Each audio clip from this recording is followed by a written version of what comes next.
Hello, welcome to my YouTube channel.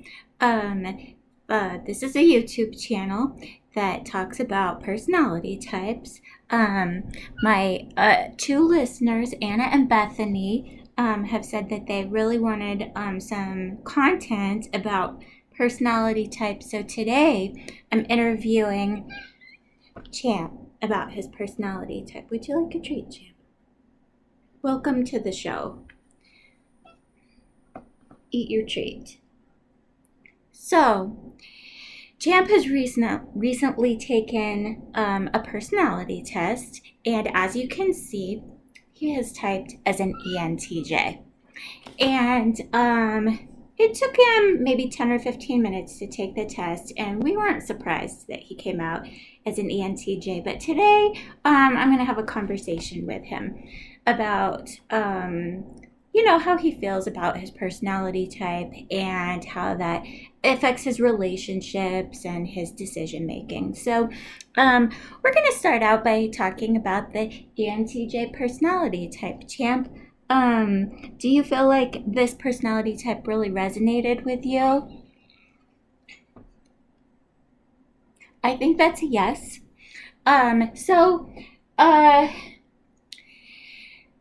This is his cognitive function stack. So his primary function, which a personality hacker would refer to as the driver function, is TE, or extroverted thinking. Now, extroverted thinking, Champ, is the getting stuff done function. So this is basically where you're taking your thinking function and you're directing it outwards to your environment. And Champ, I think when I look at you, I really see you use this in the way that you direct everything that's happening in the household. Champ is definitely not an introverted cat. When people come over, he likes to come out and see them and investigate what's happening. And then once he observes the situation, he likes to boss people around and start telling them what to do. He's got specific ideas about the way the household needs to be run. And Champ, what I see in you is that once you identify what needs to happen to make your vision come to life, you start bossing people around and, directing the activity that's going on around you to make sure that that's what happens. The 16 Personalities website calls this the executive personality type, and Champ definitely displays executive qualities. For instance, when it's time for his meal times, he meows and he tells us. When he's ready for snuggles, he jumps up into our laps and forcibly extracts snuggles out of us. So he really doesn't wait for things to happen. He directs the activity in the household. And the driver function is really something that people just do naturally. It's like the air that they breathe, the water that they swim in. It really doesn't take any effort. Would you say that resonates with you, Champ? That's what I thought. Now, his co-pilot function, the second function in his stack, the passenger seat, if you will, is introverted intuition. And introverted intuition is really a vision casting kind of function. It's advanced pattern recognition. So you observe the patterns that are happening around you. Often subconsciously, you're not consciously observing these patterns, but in the back of your mind, and then you use that pattern recognition to project out into the future, and so it is not as concerned with what's happening in the material world as it is with an idealized future state vision. And it also involves a lot of running of simulations. And so internally, you are sort of subconsciously it's saying, well, if we took this step, then 3 steps down the line, what would be the outcome? And then you think, okay, if we changed that up a little bit and did the steps in a different order, what would be the outcome of that? And so before you actually take steps, you've internally run all these simulations. And I definitely, Champ, I see that with you when you observe our behavior and then you predict the outcome. For example, when I pick up my car keys, Champ has observed long enough to know that that means that I'm going to go somewhere, and so he starts to direct the situation accordingly, because he doesn't like us to go places.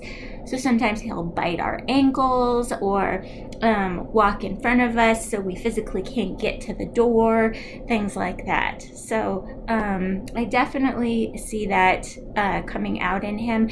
Now, the driver function, like we said before, is relatively effortless, but the secondary function is something that requires a little bit more practice, a little bit more intentionality. And really, this co-pilot it's a navigating function, or John Beebe refers to it as a parent function, the parent being sort of the archetype that represents this function.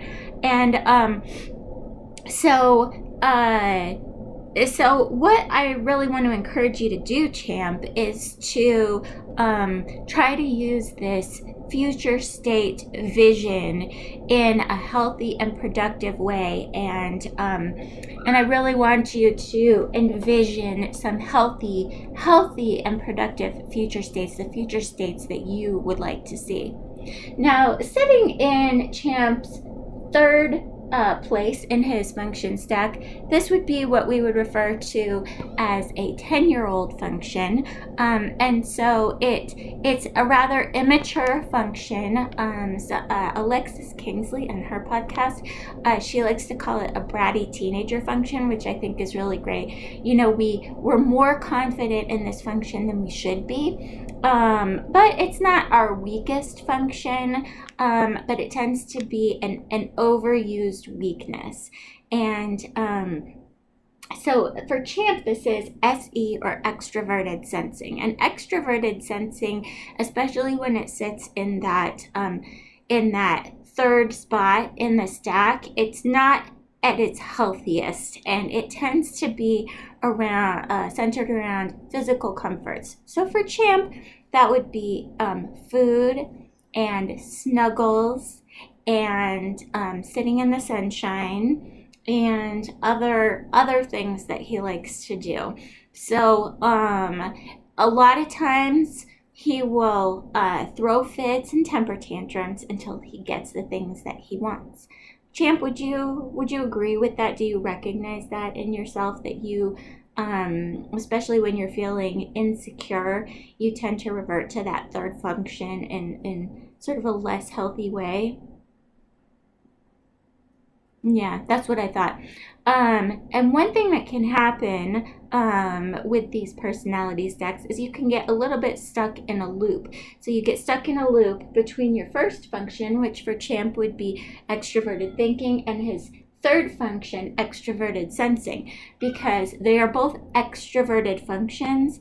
And so for an extrovert like Champ, they're both comfort spots for him. And so what he can do is he can use his extroverted thinking, or his getting stuff done, effectiveness, executive function, basically to force everyone around him to serve his extroverted sensing needs, which is snacks and snuggles and sunshine. Snacks, snuggles, and sunshine. I know. He has strong feelings about this, and it makes sense why. And so what he needs to do when he finds himself getting into this TESE loop, where he just oscillates between extroverted thinking and extroverted sensing, and he's just using extroverted thinking to facilitate some of his less healthy extroverted sensing desires, is he needs to get into his parent function, which is introverted intuition. he needs to really look inward to that vision that he has. What is really going to serve him long term, to build relationships within the household and really make him actually more comfortable and happier in his lifestyle. Now, Champ's fourth function is introverted feeling. Now, the fourth function is like an infant or a toddler function. And in the car model, if we're thinking of, the driver's seat, the passenger seat, the 10-year-old sitting in the back seat, the 3-year-old would be your blind spot. It would be directly behind the driver's seat. And so this is an underused weakness, but it has the potential to be used as a growth point. And for Champ, this is FI, or introverted feeling.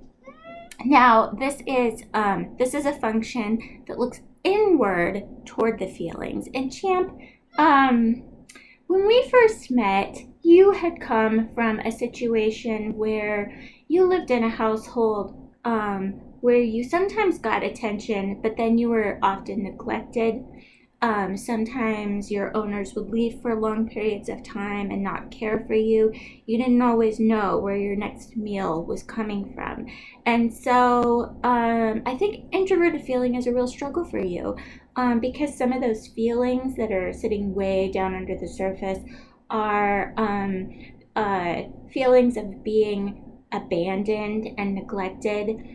And he's got a lot of separation anxiety. And so this introverted feeling for him it's a difficult one but he has been growing in this function. I think when Champ and I were first getting to know each other, a lot of his behaviors were just fear reactions around, I don't know if these people are going to abandon me or stop feeding me. So there was a lot of aggression that came out around that.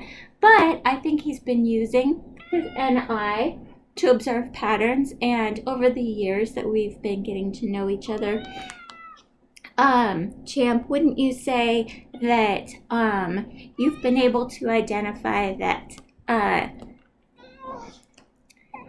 you are going to get consistent snuggles and you are going to get consistent meals. And so now you can focus that introverted feeling function on how do I really improve these relationships? How can I make snuggling more meaningful? How can I be more patient when I'm waiting for my meals?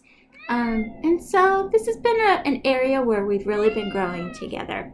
Now, on a future episode, one of the things that we're going to talk about is feline psychopathy. One of the interesting things about Champ is that he's a predator. And so that's going to be a different topic, but it'll be interesting to explore what it looks like to have psychopaths in the cat world. I want to thank everybody for joining me and Champ today. I think this has been a great conversation, and I'm excited to have you back, Champ, and we can talk some more about your personal growth. Do you have any comments that you would like to share with our audience in closing?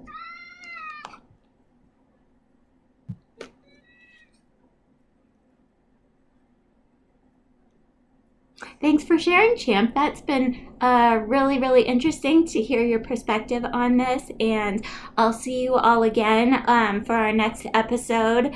And don't forget to like and subscribe, smash the like button. And if you have anything you want to share with Champ about his personal growth story, you can add those in the comments. Thanks so much, and we'll see you all later.